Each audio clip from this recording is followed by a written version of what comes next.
आदिवासियों पे जिनकी आवाज उठाने का मैंने हर दिन काम किया है। आप महसूस कीजिए, मैं तो अपनी जिम्मेदारी को पूरी ताकत से अदा कर रहा हूँ। अगर आप भी इसमें थोड़ा सा योगदान कर दे तो बात आगे बढ़ जाएगी। जिस तरह से उत्तर प्रदेश में भाजपा की सरकार और केंद्र की इनकी डबल इंजन की सरकार लगातार निजीकरण कर रही है, तो आप ये महसूस करो, जो बाबा साहब अम्बेडकर और उनके समकालीन महापुरुष आपको आरक्षण के नाम का हथियार देते गए थे, जब सरकारी नौकरियां खत्म हो जाएगी, निजीकरण हो जाएगा, सारा प्राइवेट सेक्टर आ जाएगा, तो फिर आपके बच्चों को, बाल को, प्रजापति को, कश्यप को, सैनी को, मौर्य को, साके को, कुशवाहा को, जाट को, गुर्जर को, कुर्मी को, यादव को, बघेल को, निषाद को, चौहान को, वाल्मीकि को, पारसी को, गोरी को, खटीक को, धानुक के बच्चों को कौन कुर्सी में बैठने देगा? आज भी देश में गैर बराबरी है, आज भी देश में समानता है। मांगने से कुछ नहीं मिलेगा दोस्तों, हमें अपने हक की आवाज उठानी पड़ेगी। और आप महसूस करो, ये लोकतंत्र न होता तो क्या आज ये अवसर पैदा होते कि भाई शाहिद आपके प्रतिनिधि के रूप में यहाँ से संघर्ष कर रहे होते। एक समय था कि पैसे वाले लोग चुनाव लड़ते थे, एक समय था जिनके परिवार में नेता होते थे वो लोग चुनाव लड़ते थे, एक समय था जिनके घर में राजशाही की धरना सेठ थे वो चुनाव लड़ते थे।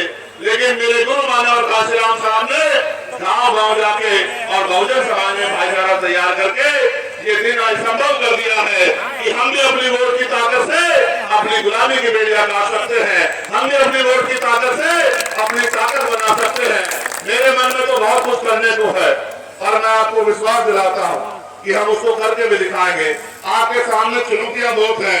आप ये देखिए, अगर कोई सामान्य विधायक सभा करता है तो पुलिस की सख्त व्यवस्था होती है और पुलिस अपने आप कोई परेशानी ना खड़ी हो जाए उसको संभालने का काम करती है। लेकिन यहाँ आप देखिए, जिस सांसद पे 4-4 बार गोली चली हो, जिसको केंद्र सरकार ने वायु पुलिस की सुरक्षा दे रखी हो, यहाँ के नेताओं के इशारे पे यहाँ के पुलिस के कर्मचारी किस तरह आपका मजाक उड़ाने का काम कर रहे हैं और सारी जिम्मेदारी आपके कंधों पे है कि आपको अपनी सभा को सफल कराना है और हर तरह की परेशानियों का सामना करना है।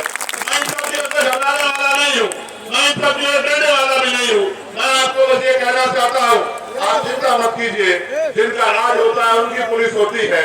आपको पुलिस मंजूर है, वो करना भी चाहे मन से, लेकिन सरकार में बैठे नेता करने नहीं देते हैं। सरकार में बैठे नेता उनको डराने का, दबाने का काम करते हैं। वो अपनी जिम्मेदारियों को भी सही तरह निर्वहन नहीं कर पा रहे हैं। लेकिन मैं आपको धन्यवाद दूंगा भीम आर्मी आजाद समाज पार्टी के बहादुर योद्धाओं को, वॉलंटियर साथियों को, जिन्होंने अपने आप पुलिस की गैर मौजूदगी में पुलिस से ज्यादा बेहतर काम करने का काम किया। मैं ऐसे सभी साथियों का बहुत बहुत धन्यवाद देता हूँ जिन्होंने खुद से इस प्रोग्राम को सफल बनाने का काम किया। आप देखिए, चारों तरफ अंधकार है। अभी 27,000 स्कूल बंद करने की तैयारी उत्तर प्रदेश की सरकार कर रही है। आप ये मुझे बताओ, आप ग्रामीण क्षेत्रों में रहते हो, सरकारी स्कूल में किसका बच्चा पढ़ता है? बताओ, किसका बच्चा पढ़ता है सरकारी स्कूल में? गरीब का, अमीर का? गरीब का, मजदूरों का, मालिकों का? मजदूरों का, पैसे वालों का या मेहनत करने वालों का? मेहनत करने वालों का। आप ये बताओ, जब ये 27,000 स्कूल बंद होंगे तो किसका रास्ता बंद होगा? आप बताओ, अमीरों का या गरीबों का? गरीबों का, मजदूरों का या मालिकों का? संघर्ष करने वालों का या पूंजीपतियों का? संघर्ष करने वालों। आप महसूस करो, 27,000 जी देश में बाबा साहब अम्बेडकर ने कहा कि शिक्षित बनो, संगठित रहो, संघर्ष करो। जिन्होंने जिस देश में डॉक्टर बाबा साहब अम्बेडकर ने कहा कि शिक्षा श्रेणी का वो दूध है जो पिएगा वो दहाड़ेगा, उस देश में ये सत्ता में बैठे लोग जो सबके साथ सबके विकास की बात करते हैं और जो लोगों को डराने के लिए कहते हैं कि बटोगे तो कटोगे, वो एक बार नहीं कहते कि प्राइवेट स्कूलों में गरीब का बच्चा नहीं घुस सकता है। हम सरकारी स्कूलों को बंद करने के बजाय इन सरकारी स्कूलों को सुधारने का काम करेंगे, जिससे गरीब का बच्चा बेहतर से बेहतर एजुकेशन लेके आगे बढ़ने का काम करे। ये सत्ता हथियार है, इसका भी मैं आपको एहसास कराऊंगा। लेकिन आप महसूस करो, मैंने कल ही पत्र लिखा था, 1,42,000 सरकारी नौकरियां अध्यापकों की है।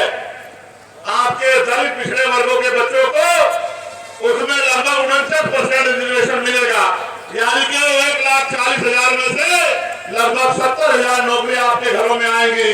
70,000 नौकरियां आपके घरों में ना जाए इसलिए सरकार स्कूल बंद कर सकती है, लेकिन पढ़े लिखे नौजवानों को नौकरी नहीं दे सकती। तो निकम्मी सरकार के नेतृत्व में उत्तर प्रदेश विकास की तरफ आगे बढ़ने की बात हो रही है। मैं आपको एहसास कराता हूं कि सत्ता क्या है। बिजली के दाम उत्तर प्रदेश में सबसे ज्यादा, जैसे सोने के तारों में आती हो, वहीं जहां करोड़ों रुपए ये पैसे वालों के, पूंजीपतियों के, बिजनेसमैनों के, उद्योगपतियों के माफ करते हैं। अगर 10,000 रुपए का बिल नहीं दोगे तो आपका कनेक्शन इनके लोग आके काट देंगे और आपको अंधेरे में रात व्यतीत करनी पड़ेगी। ये सत्ता में बैठ के उत्तर प्रदेश की सरकार हमारे साथ कर रही है।